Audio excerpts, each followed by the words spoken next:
అధ్యక్ష బీఆర్ఎస్ ప్రభుత్వం 6,71,757 కోట్ల రూపాయల అప్పు చేసిందని పదే పదే సభలో బయట కూడా చెప్తా ఉన్నారు.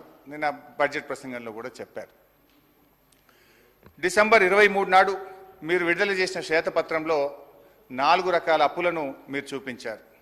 అందులో 2 రకాల అప్పులేమో రాష్ట్ర ప్రభుత్వం చెల్లించాల్సినటువంటి అప్పులు, 2 రకాల అప్పులేమో రాష్ట్ర ప్రభుత్వం చెల్లించదు, రాష్ట్ర ప్రభుత్వం మీద భారం లేనటువంటి అప్పులు.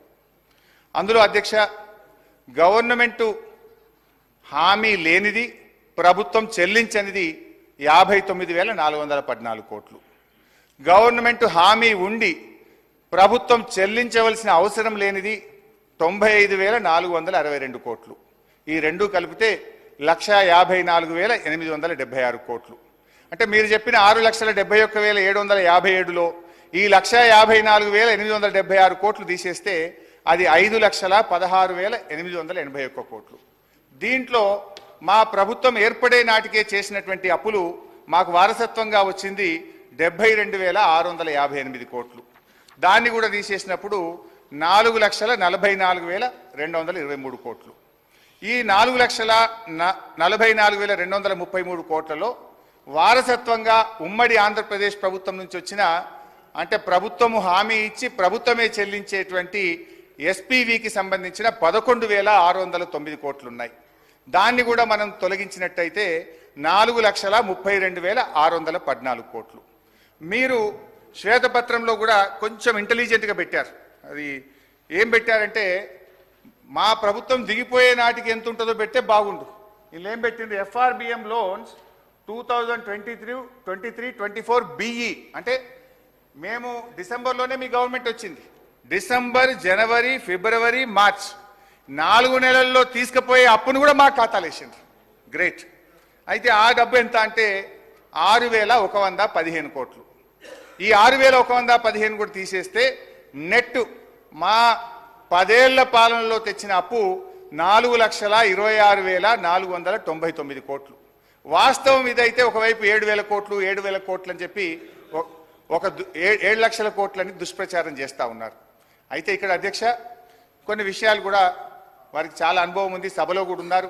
నేను అక్కడ ఆర్థిక మంత్రిగా ఉన్నప్పుడు అనేక సందర్భాల్లో బట్టి విక్రమార్క గారు సిఎల్పి నాయకుడిగా మాట్లాడుతుండేవారు.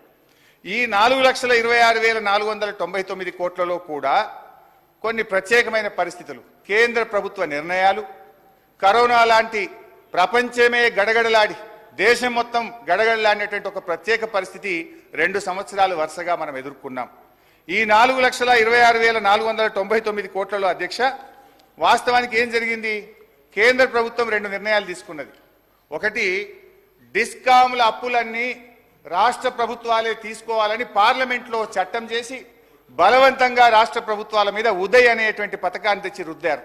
అట్లా మనకు 9,000 కోట్లు కేంద్ర నిర్ణయం వల్ల రాష్ట్రం మీద అప్పు భారం పడ్డది. 2, 14వ ఆర్థిక సంఘం నుంచి రాష్ట్రానికి గ్రాంట్గా రావాల్సిన డబ్బు, దేశంలో డబ్బు లేదు, కొంత ఇబ్బంది ఉన్నది, గ్రాంట్కు బదులు మీరు అప్పు తెచ్చుకోండి అని ఓ 2,459 కోట్లకు ప్రత్యేకంగా కేంద్ర ప్రభుత్వం దేశం మొత్తం నిర్ణయం తీసుకున్నది. తెలంగాణ కోసం కూడా గ్రాంట్గా రావాల్సింది బడ్జెట్లో పెట్టుకున్నది, గ్రాంట్గా ఇవ్వకుండా అప్పు తెచ్చుకోమని కేంద్ర ప్రభుత్వం నిర్ణయం తీసుకుంటే అదొకటి మన మీద భారం పడ్డది. రెండిటికంటే ముఖ్యం, సరే కేంద్ర విధానపరమైన నిర్ణయాల వల్ల దాదాపు 11-12 కోట్లు మన రాష్ట్రం మీద భారం పడ్డది. రెండవది కరోనా. మనం ఎప్పుడైనా జిఎస్డిపిలో 3% అప్పే తెచ్చుకుంటాం, కానీ కరోనా వచ్చినప్పుడు దేశం మొత్తం కూడా ఆర్థిక మాంద్యం వచ్చింది, ప్రజలకు ఉపాధి అవకాశాలు దెబ్బతిన్నాయి. ఈ దేశ భవిష్యత్తును దృష్టిలో పెట్టుకొని, రాష్ట్రాల్లో ప్రజల భవిష్యత్తును దృష్టి పెట్టుకొని కేంద్ర ప్రభుత్వం ఏం చేసిందంటే 2 సంవత్సరాలు వరుసగా అదనపు ఎఫ్ఆర్బిఎం ఇచ్చి మీరు క్యాపిటల్ ఎక్స్పెండిచర్ చేయండి, ఖర్చు పెట్టండి, ఆర్థిక అభివృద్ధికి తోడ్పడుతుంది, డబ్బు చలామణిలో లేకపోతే ప్రజలకు ఇబ్బంది అవుతుందని 2020-21లో 1.75% అదనంగా జిఎస్డిపి అప్పు తెచ్చుకోవాలని 17,558 కోట్లు కరోనా మొదటి సంవత్సరంలో తేవాల్సి వచ్చింది. కరోనా 2వ సంవత్సరంలో 1% 10,784 కోట్లు తేవాల్సి వచ్చింది. అంటే ఈ వరుసగా 2 ఏళ్ల కరోనా వల్ల ఒక 28,000 కోట్లు, ఒక 12,000 కోట్లు కేంద్ర ప్రభుత్వం యొక్క విధానపరమైన నిర్ణయాల వల్ల ఈ రెండు కలిపితే దాదాపు అనివార్యంగా 41,159 కోట్లు కరోనా మరియు కేంద్ర ప్రభుత్వ నిర్ణయాల వల్ల మనం అదనంగా తీసుకోవాల్సి వచ్చింది. అంటే ఈ 41,000 కోట్లు కూడా తీసేస్తే నార్మల్ ప్లాన్ లో 10 ఏళ్ల మా పాలనలో మేము చేసిన రాష్ట్ర ప్రభుత్వం కట్టే అప్పు ఎంత అంటే 3,85,340 కోట్లుగా తేలింది. కానీ మీరు తిమ్మిని బమ్మి చేసి వాస్తవాలను వక్రీకరించి 7 లక్షల కోట్ల అప్పు చేసిందని చెప్పి ప్రజల దృష్టిలో మీరు తెస్తా ఉన్నారు అధ్యక్ష. ఇన్ఫాక్ట్ ఇక్కడ ఇంకొక విషయం కూడా చెప్పాలి అధ్యక్ష. అప్పులు ఎడాపెడా చేశామని, ఎక్కడ దొరికితే అక్కడ తెచ్చామని చేశారు. కానీ మేము బాధ్యతతో చేశాం. మేము ఆస్తుల కల్పన కోసం చేశాం.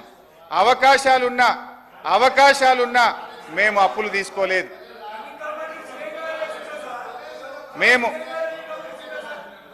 మేము సార్ వద్దు, మీరు ఆగండి. నేను బాధ్యతతో చెప్తున్నాను అధ్యక్ష. కేంద్ర ప్రభుత్వము మీరు విద్యుత్ సంస్కరణలు చేయండి, 5 ఏళ్ల పాటు ఏటా 0.5% FRBM అదనంగా ఇస్తామన్నారు. అంటే 30,000 కోట్లు తెచ్చుకునే అవకాశం ఉంది. మన పక్కన కాంగ్రెస్ అధికారంలో ఉన్న కర్ణాటకలో విద్యుత్ సంస్కరణ అమలు చేశారు, ఆంధ్రప్రదేశ్లో చేశారు. దేశంలో అనేక రాష్ట్రాల్లో విద్యుత్ సంస్కరణలు అమలు చేసి వాళ్ళు 30,000 కోట్లు తెచ్చుకున్నారు.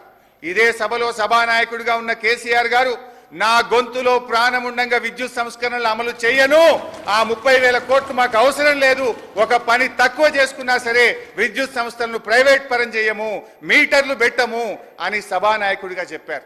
నిజంగా అప్పు పుడితే మేము తెచ్చుకోవచ్చు అనుకుంటే ఆ 30,000 కోట్లు తెచ్చుకొని ఉండేవాళ్ళం కదా. మేము ఆ రోజు ఆ అవకాశం ఉన్నా కూడా దాన్ని వినియోగించుకోలేదంటే మా బాధ్యత ఈ రాష్ట్రం పట్ల, భవిష్యత్ తరాల పట్ల ఎంత బాధ్యతాయుతంగా వ్యవహరించామో కూడా ఒకసారి గుర్తు తెచ్చుకోవాలి. అధ్యక్ష, హరీష్ రావు గారు 1 minute.